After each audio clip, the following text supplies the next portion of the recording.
Assalamualaikum, selamat malam. Semoga keselamatan, keberkahan selalu menyertai kita semua dan seluruh keluarga besar kita dan semua manusia. Masih ramai di media tentang Taliban.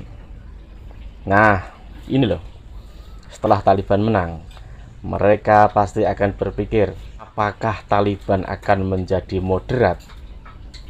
Karena begini, jika misal dia ini sah ibaratnya memegang Afghanistan, jika dia pola pemerintahnya sama dalam artian seperti ISIS, maka akan ditolak banyak negara. Justru akan jadi perang berkepanjangan. Kecuali dia merubahnya dengan sikap moderat. Ya paling jelek-jelek lah ya seperti inilah.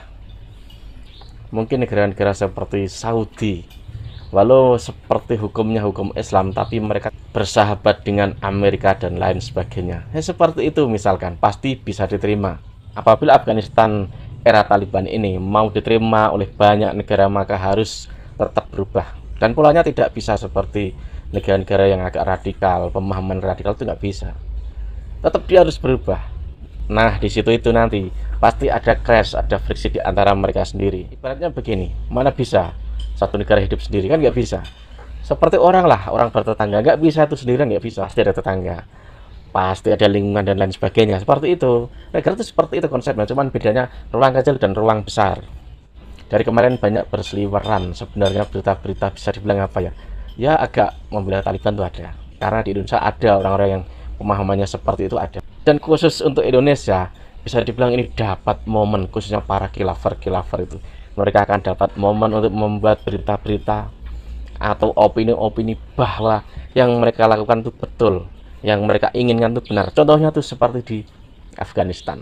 Tapi jangan salah, kayaknya tuh nggak mungkin Afghanistan akan membuat konsep seperti orang-orang khilafah itu, sepertinya tidak. Walaupun mungkin pakai hukum Islam, tapi tidak seperti yang mereka bayangkan. Pasti beda, karena apa? Mereka pasti ingin diterima banyak negara lainnya. Karena hanya bisa dibilang Islam moderat yang bisa diterima oleh negara lain, bahkan agama lain itu lebih mudah menerima. Karena dianggap Islam yang benar-benar ramah. Seperti era-era dulu lah, era-era Suriah itu banyak berita hoax. Dan ini nanti kalau Afghanistan ini berubah atau misalkan seperti konsep-konsep ISIS, pasti mereka akan membuat berita-berita hoax dan akan membalikkan fakta seakan-akan Afghanistan dengan Talibannya ini baik. Suriah dulu kan begitu juga. Al-Baghdadi dianggap baik, banyak bahkan ada yang namanya imam besar dulu, bahkan ustadz yang sangat terkenal membela ISIS kan, ada kan. Bahkan mereka menganggap itu mereka mujahid. Tapi setelah mereka tahu ISIS itu seperti apa, mereka berbilang ISIS bukan Islam, ISIS perusak Islam, bilangnya begitu.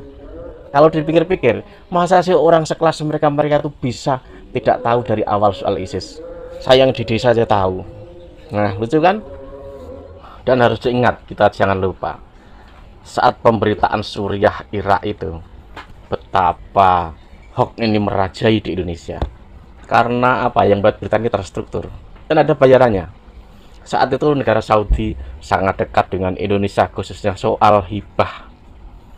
Dan hibah ini masuk ke ormas-ormas yang bisa mereka peralat. Hanya NU yang nggak dapat saat itu. Itu nyata. Hampir 80% beritanya itu hoax, yang menjelek-jelekan Assad dan Suriah. Itu sangat-sangat ngeri itu. Dan dua negara yang paling sangat terlibat Turki dan Saudi. Ada juga Qatar tuh ada. Saat itu kan Suriah seperti jadi lahan, kalau orang Jawa bilang bantakan. Ibaratnya seperti kue, bahkan melebar ke Irak kan juga.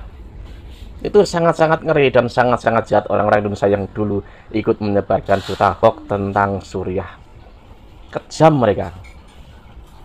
Dan soal Afghanistan ini pasti nanti akan ada pemberitaan yang kemungkinan bisa juga sama. Tapi lihat saja, misalkan Taliban ini tidak seperti pola-pola yang radikal atau lebih ke moderat misalkan, berubah misalkan, ya tentu tidak. Tapi kalau masih tetap, pasti orang-orang di Indonesia yang suka bermain pemberitaan hal berbau agama tapi penuh kebusukan, mereka akan rame-rame mendapatkan seperti input berita, opini dan lain sebagainya seperti itu. Ya tentu untuk ya untuk menggiring bahwa dogma dan pemikiran mereka itu benar. Padahal jejak-jejak rekam sejarah itu jelas banyak, sangat banyak sekali. Tapi akan sulit jika tidak ada begini. Akan sulit. Gerakan-gerakan orang yang membuat hoax, pemberitaan kamuflase propaganda itu akan dia tidak mau apa ya, bisa dibilang sepi ide mungkin kalau nggak ada gini. Kalau ada gini maka idenya lancar sekali membuat pemberitaan yang membodi rakyat Indonesia. Dan bisa dibilang apa, yang susah kena hoax itu orang-orang, bisa dibilang apa ya, orang Nahdliyin itu paling susah kena hoax, nggak tahu kenapa. Bisa juga karena apa, ruang lingkup hidup di situ. Kebanyakan orang Nahdliyin ini ruang lingkup hidupnya di desa. Orang desa itu kan nggak mudah percaya hal-hal yang berbau misalkan agama lalu dibungkus dengan politik, itu nggak percaya gitu loh, tidak mudah percaya, sangat sulit untuk mempercayai sebelum melihat, membuktikan, bahkan apa juga paling utama melihat perilaku orang yang berbuat, yang berkata saya ini pembela, pasti akan dilihat. Kalau terbalik dengan kenyataan ya nggak akan percaya gitu.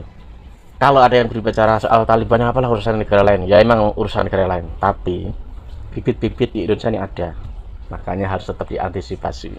Oke, sampai sini, wassalam.